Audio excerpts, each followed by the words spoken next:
తిరుమల కొండ భక్తులతో కిటకిటలాడుతోంది. వరుస సెలవుల నేపథ్యంలో శ్రీవారిని దర్శించుకునేందుకు భారీగా తరలివచ్చారు. దీంతో శ్రీవారి సర్వదర్శనానికి 30 గంటల సమయం పడుతోంది. వైకుంఠం క్యూ కాంప్లెక్స్లు, నారాయణగిరి షెడ్లు భక్తులతో నిండిపోయాయి.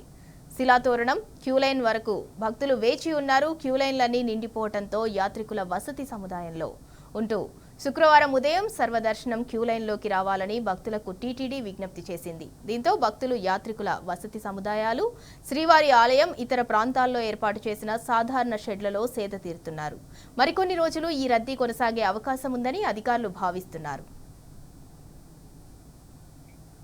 అలిపిరి భూదేవి కాంప్లెక్స్ వద్ద సర్వదర్శనం టోకెన్ల కోసం రద్దీ నెలకొంది. కోట పూర్తి కావడంతో అధిక సంఖ్యలో భక్తులు టోకెన్ల కోసం ఒక్కసారిగా ఎగబడటంతో విధుల్లో ఉన్న పోలీసులు, టీటీడీ సెక్యూరిటీ సిబ్బంది అప్రమత్తమై పరిస్థితిని అదుపు చేశారు. భక్తులకు ఎలాంటి ఇబ్బందులు తలెత్తకుండా చర్యలు తీసుకున్నారు. టోకెన్ల కోటా పూర్తయిందని టీటీడీ సిబ్బంది ప్రకటించడంతో భక్తులు తిరుమలకు పయనమయ్యారు. మరోవైపు తిరుమలకు వెళ్లేందుకు భక్తులు సొంత వాహనాల్లో తరలి రావడంతో అలిపిరి తనిఖీ కేంద్రం వద్ద వాహనాల రద్దీ అమాంతం పెరిగిపోయింది.